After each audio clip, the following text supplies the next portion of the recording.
Hello everyone, welcome to Let's Crack UPSC CSE English. In today's session, we'll continue with the Parliament topic in our crash course. Yes friends, do not forget to attend Unacademy Carnival for UPSC CSE Prelims 2021 tomorrow from morning 8 am to 11 pm. Yes, where 100 plus top educators will conduct 400 plus sessions and 20 plus marathon sessions will help you to boost up your preparation for Civil Services Prelims examination. Yes, in our targeted crash course, Inspire, we are studying Polity section and we are continuing with the Parliament. Yes, as we have studied in our previous lecture, the details about budget and all those things. Now, we'll continue with the further part. Before that, it's my pleasure to welcome you all on Unacademy, India's largest learning platform, where you will get live classes, unlimited access for live and recorded classes, and structured courses. It's me, Rushikesh Inamdar, guiding UPSC aspirants from last 8 years. You can follow me on Unacademy and you can join our Telegram group using this channel. Yes.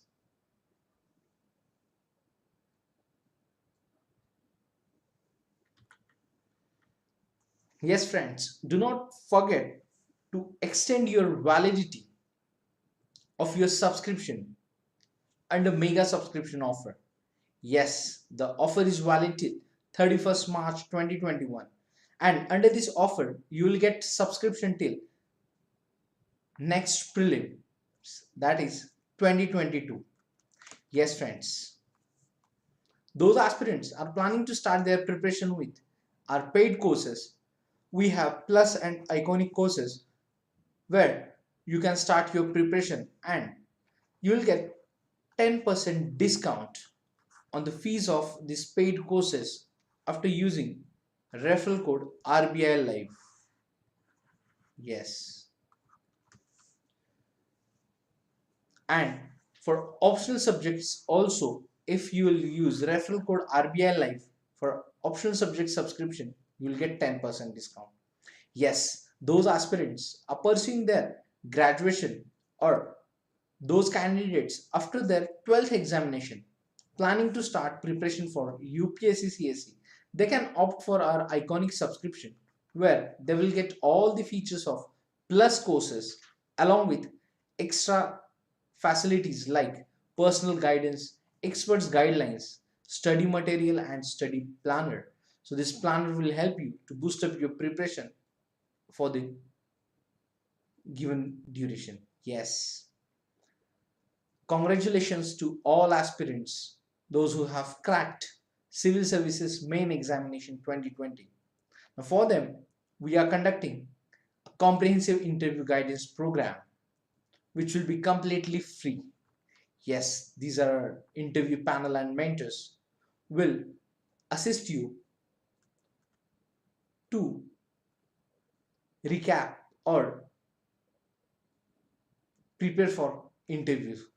Yes, where we'll conduct DAF analysis, interviews. Yes, and these interviews, as per your flexible convenience, flexible schedule is there. Yes, so friends, you can start the preparation with the Unacademy for your interview guidance program as well.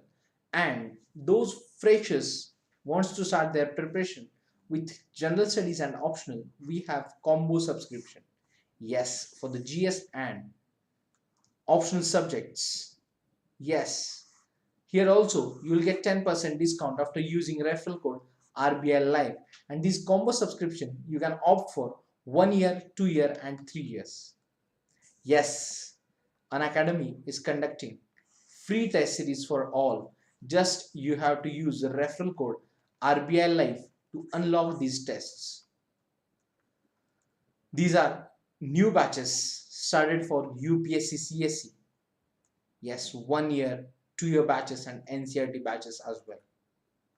Yes, friends, and last but not least, you can join Unacademy Combat, which is scheduled on 20th March in the morning 11 o'clock. Yes, one of the biggest free scholarship tests for UPSC aspirants. So enroll yourself for Unacademy Combat. So friends, we'll start today's topic. Yes, Parliament, as we are conducting sessions, Parliament on the topic Parliament. Now, in today's session, we'll continue with the three kinds of funds. Our Constitution of India provides three kinds of funds. First, Consolidated Fund of India, which is described in Article 266, Public Account of India, Article 266, and Contingency Fund of India, Article 267. Yes, friends. First, Consolidated Fund of India, which is described in Article 266. Yes, friends. So, it is a fund to which all receipts are credited and all payments are debited. Yes. So, in this important fund, all receipts are credited and all payments are debited.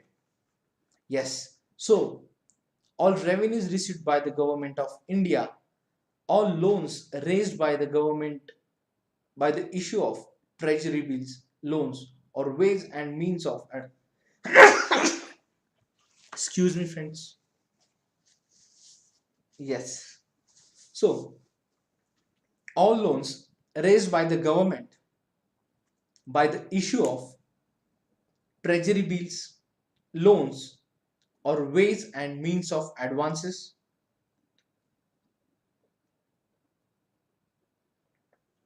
all money bills, or correction, all money received by the government in repayment of loans. Yes, all the legally authorized payments on behalf of the government of India are made out of this fund. Yes. So, parliamentary law, legislative action is required for appropriation issued or drawn of funds from this account. Yes. Contingency Fund of India, which is described under Article 267. Yes. After that, Contingency Fund of India. So, the Constitution authorized the Parliament to establish Contingency Fund of India, into which amounts determined by law are paid from time to time. So, the Parliament enacted the Contingency Fund of India Act 1950, and this fund is placed at the disposal of the President, and he can make advances out of it to meet unforeseen expenditure pending its authorization by the Parliament. Yes, the fund is held by the Finance Secretary on behalf of the President and similar to the Public Account of India. Yes, it is also operated by executive action. So, this is the Contingency Fund of India. So, the Constitution of India authorized the Parliament to establish Contingency Fund of India, into which amounts determined by law are paid from time to time. Yes, then Public Accounts of India under Article 266. Yes, all of the public money other than credited to the Consolidated Fund. So, all other public money received by or on behalf of the Government of India shall be credited to the Public Account of India. Yes, so which includes Provident Fund deposits, judicial deposits, savings bank deposits, departmental deposits, remittance among others. Yes, this account is operated by executive action, and payment from this account are mostly in the nature of banking transactions. Yes. So these are the three funds which are provided by our constitution. Consolidated Fund of India. Yes, the fund to which all receipts are credited and all payments are debited. Contingency fund, into which amounts determined by law are paid from time to time. And public account of India, where all other public money received by or on behalf of the government of India shall be credited to the public account of India. And Article 266 is talked about public account of India. Yes.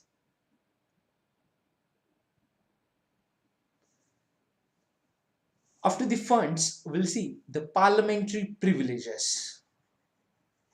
Yes, friends. So, these are the special rights, immunities, and exemptions enjoyed by the two houses of parliament and their committees and their members. Yes, these are the special rights, immunities, and exemptions enjoyed by the two houses of parliament, their committees, and their members. So, they are necessary in order to secure the independence and effectiveness of their actions. Yes. So, in absence of privileges, the houses can neither maintain their authority, dignity, and honor, nor can protect their members from any obstruction in the discharge of their parliamentary responsibilities. Yes, to maintain or to maintain their authority, dignity, and honor, we need these privileges. Yes. So our constitution has also extended the parliamentary privileges to those persons who are entitled to speak and take part in the proceedings of a house of parliament or any of its committees. These include the Attorney General of India, Union Ministers. Yes, parliamentary privileges do not extend to the president, who is also an integral part of the parliament. So, president is not a member of either house. Yes, now just remember these parliamentary privileges do not extend to the president. Yes, so parliamentary privileges are the special rights, immunities, and exemptions enjoyed by the two houses of parliament. Yes, their committees and their members also. And they are necessary in order to secure the independence and effectiveness of their actions. Yes, parliamentary privileges do not extend to the president because president is not member of either house. Yes, but remember that president is an integral part of the parliament. Yes.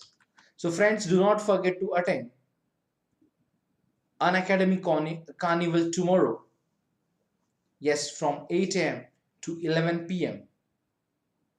where 100 plus top educators, 400 plus classes, 20 plus marathon sessions and crash courses, and also MCQs and PYQs discussions will be there.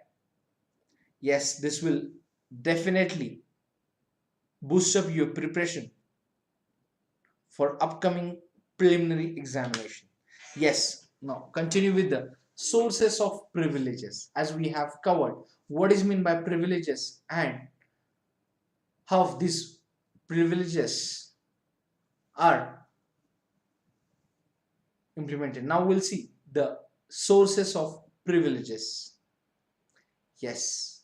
So originally the constitution in article 105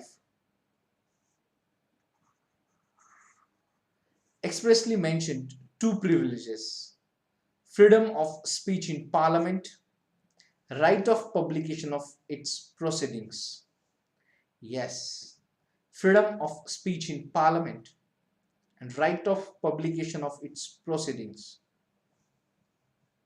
So, with respect to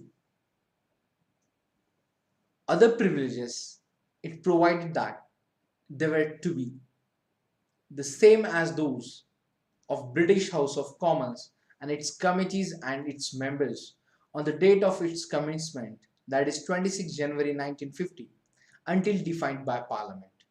Yes, the 44th Amendment has made only verbal changes by dropping a direct reference to the British House of Commons without making any change in the implementation of this provision. Yes, so if we are talking about sources of privileges, so under Article 105, this is described, that is freedom of speech in Parliament and right of publication of its proceedings. Yes, so till now, Parliament has not made any special law to exhaustively codify all the privileges. Yes.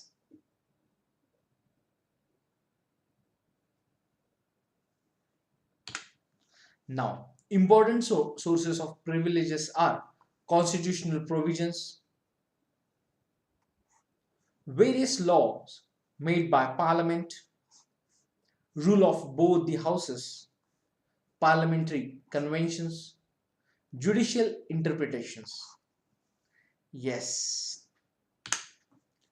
individual privileges. Now, we'll see these privileges in details were first individual privileges.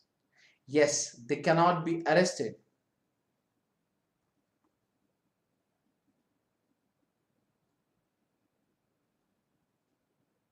Yes.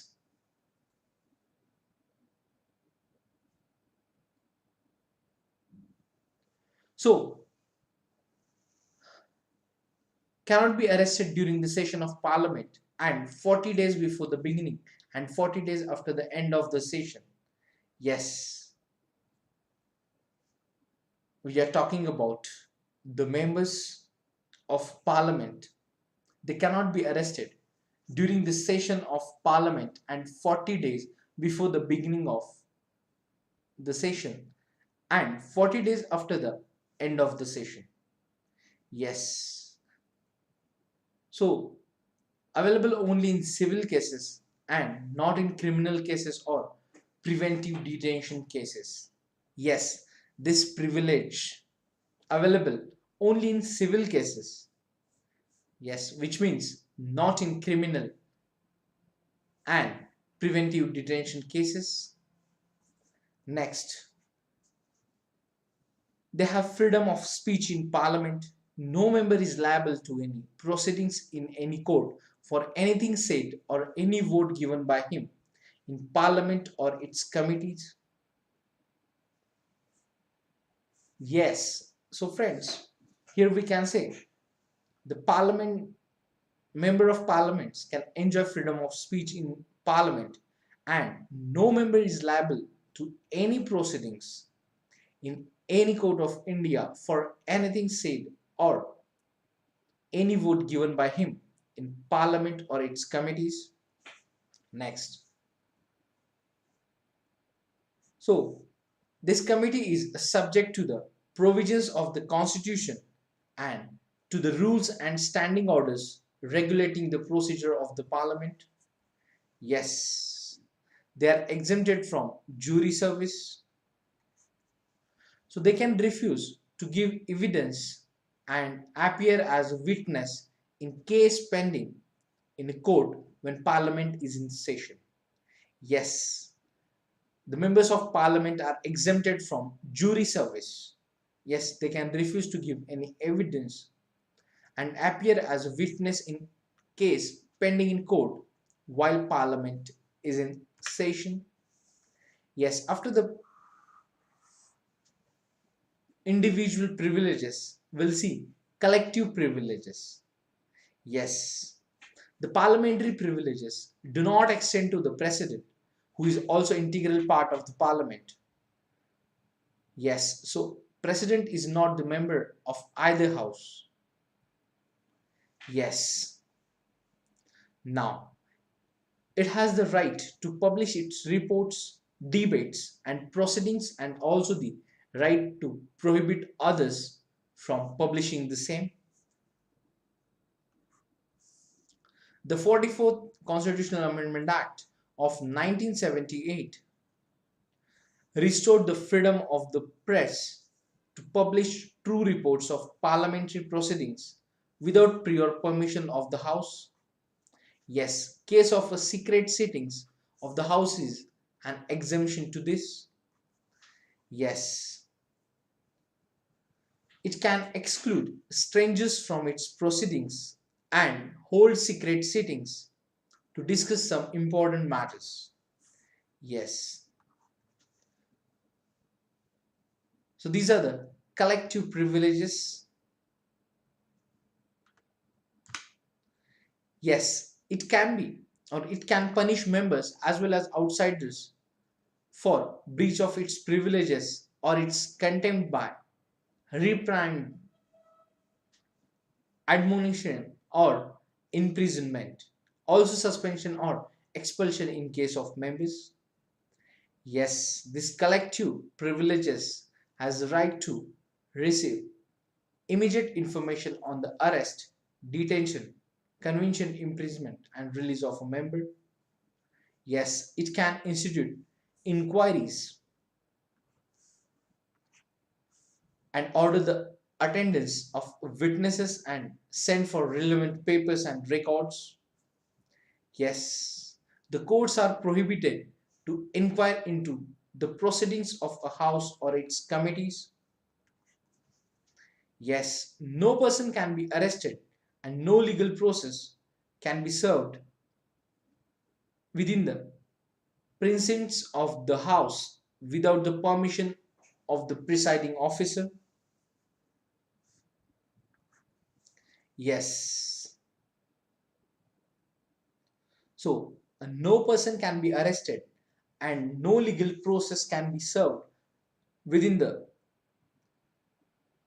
precincts of the house without the permission of the presiding officer. Yes. After that, Parliamentary Committee on Privileges. Yes.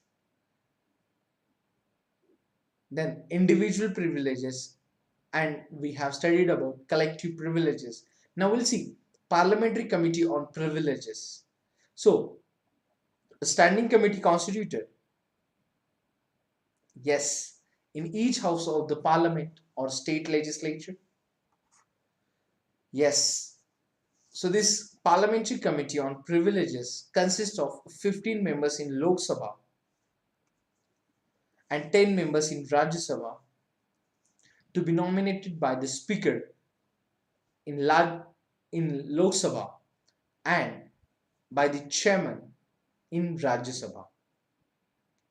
Yes, its function to investigate the cases of breach of privilege and recommend appropriate action to the Speaker or Chairperson, that is Chairman of Rajya Sabha. Yes, now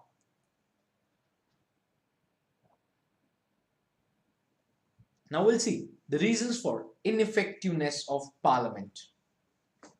Yes, the parliamentary control over government and administration in India is more theoretical than practical.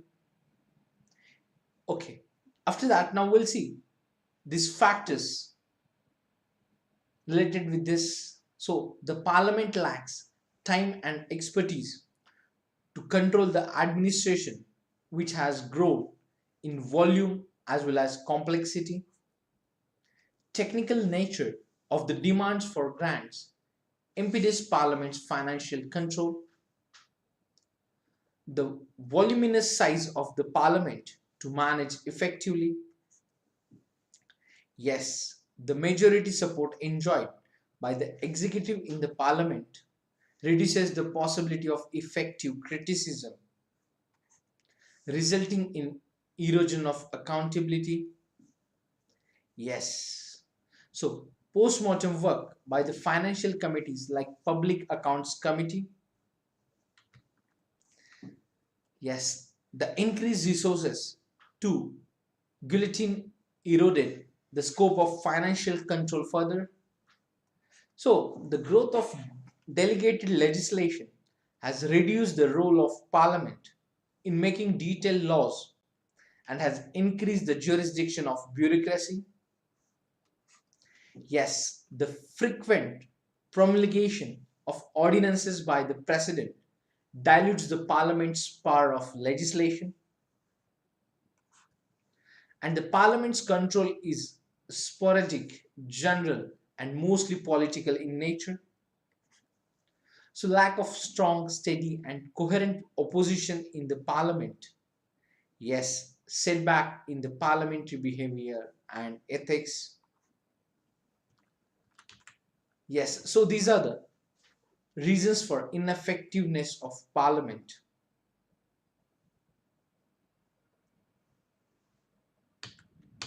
Now, we'll discuss few solutions for that. We need to renovate the image and stature of the Parliament by fast-tracking parliamentary and electoral reforms. Yes, relevant amendments to Anti-Defection Act, considering extended coalition parties and prohibiting by-elections post-defection. Yes. Then, making membership financially less attractive and more motivated by the spirit of the public service. Yes, relevant amendments to the Rule 198 to allow no confidence motion once in a year. Yes, so presently it's one in a session. Then, stringent penalties for unsurely behavior and unethical conduct. Yes, introducing constructive vote of confidence based on German model. So these are the few solutions for the effectiveness of the parliament. Now, we'll see strengthening parliamentary committee system. Yes, this is also solution, that is strengthening parliamentary committee system. Yes, prescribing a minimum number of days for which parliament must sit in a year. So there is no any particular criteria or number of days describe that or prescribe that the parliament must sit throughout the year. Yes. So after that, NCRWC recommended 120 days and 100 days. Yes, 120 days for the Lok Sabha and 100 days for the Rajya Sabha. Yes, these are the solution for the effectiveness of the parliament. Yes, now we'll see the multifunctional role of parliament, where we'll study first legislative powers and functions. Yes.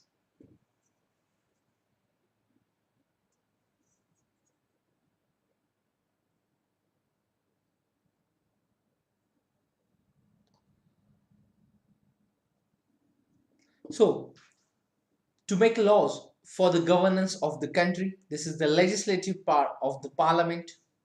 Yes, it has exclusive power to make laws on the subjects of enumerated in the union list on the residuary subjects. Yes, if we are talking about concurrent list, then parliament has overriding powers over the state legislature in case of conflict between the two. Yes, all the ordinances issued by the president must be approved by the parliament within 6 weeks after its assembly. Hello everyone, in today's session we are studying about Remaining topics related with the Parliament. Yes. So all the ordinances issued by the President must be approved by the Parliament within 6 weeks after its reassembly. Yes. Basically, these ordinances issued by the President during the recess of the Parliament. Yes. When there is no session. Yes. Parliament makes laws in a skeleton form and authorizes the executive to make detailed rules and regulations within the framework of the parent law, delegated legislation or subordinate legislation. Yes. Now, Parliament is empowered to make laws on the state list under 5 abnormal circumstances where Rajya Sabha passed a resolution to that effect. Proclamation of national emergency, that is Article 352, is in operation. Two or more states make a joint request to the Parliament and necessary to give effect to international agreements, treaties, and conventions. Yes, President's Rule, Article 356, is in operation in the state. Yes, so these are the circumstances when Parliament is empowered to make laws on the state list. Yes, after the legislative power, we'll see executive powers and functions. Yes, given a parliamentary form of government in India, Parliament exercise control over the executive through question hour, 0 hour, half an hour discussion, short duration discussion, calling attention motion, adjournment motion, no confidence motion, censure motion, and other discussions. Yes, I hope you have revised. Earlier we have covered all this motion. Yes, friends. Now, it also supervises the activities of the executive with the help of its committees. Yes, executive powers and functions of the Parliament, where it also supervises the activities of the executive with the help of its committees. Then, the ministers are collectively responsible to the Parliament in general. Yes, the ministers are collectively responsible to the Parliament in general and to the Lok Sabha in particular. Yes, each minister is individually responsible for the efficient administration of the ministry under his charge. Yes, the Council of Ministers can be removed from office by the Lok Sabha by passing a no confidence motion. Yes, the Council of Ministers can be removed from office by the Lok Sabha by passing a no confidence motion. Yes, these are the executive powers and functions. So, the Lok Sabha can express lack of confidence in the government by not passing a motion of thanks on President's inaugural address, rejecting a money bill, passing a censure motion or an adjournment motion, defeating the government on a vital issue, and passing a cut motion. Yes. So these are the executive powers and functions of the Parliament. Yes.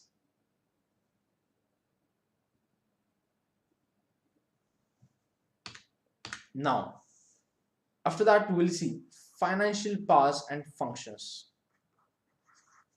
So no tax can be levied or collected, and no expenditure can be incurred by the executive, yes, except under the authority with the approval of Parliament. Yes, the Parliament also scrutinizes government spending and financial performance with the help of its financial committees. Yes, therefore, the parliamentary control over the executive in financial matters operates in two stages. So, budgetary control, control before the appropriation of grants through the enactment of the budget, and post budgetary control, that is, control after the appropriation of grants through the three financial committees.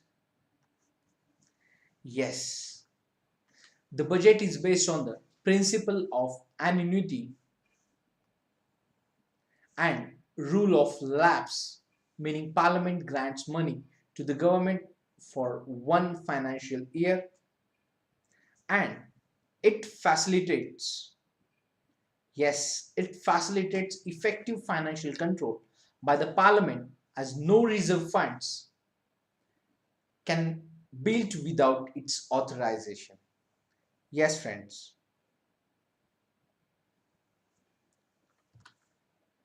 So these are the financial powers and functions. Yes, friends. So in today's session, we have covered the three types of funds, that is Consolidated Fund of India, Contingency Fund of India, and Public Account of India. Article 266 of the Constitution deals with the Consolidated Fund of India. Yes. Article 267 deals with the Contingency Fund of India. Article 266 Public Account of India. Yes. Then we have covered the privileges.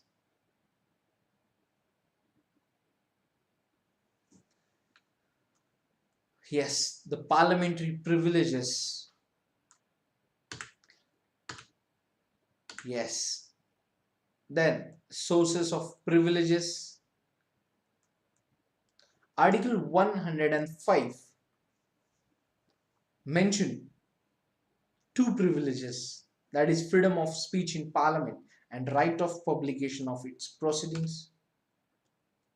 Yes, the important sources of privileges are constitutional provisions, various laws made by parliament, rules of both the houses, parliamentary conventions, judicial interpretations. Yes. Then we have covered individual privileges, collective privileges. Yes. And then Parliamentary Committee on Privileges. After these privileges, we have started or covered reasons for ineffectiveness of Parliament. So we have studied various reasons in which the Parliament lacks of time and expertise to control the administration, which has grown in volume as well as complexity, then technical nature, then the voluminous size of the Parliament, majority support enjoyed by the executive. Yes. Then we have talked about the solutions for the effectiveness of the Parliament. Yes, we're strengthening parliamentary committee system. Yes, and prescribing number of days for which Parliament must sit in a year. And after that, we have covered multifunctional role of Parliament, legislative powers and functions, then executive powers and functions, and after that, financial powers and functions. Yes, that's it for the today's session. We will continue with the remaining part of Parliament in our next session. Yes, friends. So you can revise what we have studied in today's session and in topics of various topics covered under polity, and recently we are studying Parliament. Yes, friends, do not forget to join our Telegram group using this link, and do not forget to use code RBI Life to get 10% discount in paid courses. Yes, do not forget to like, share, and subscribe Unacademy videos and channels. Yes, friends, so that's it for today's session. See you in the next class. Till the time, keep revising, keep studying. All the best. Take care.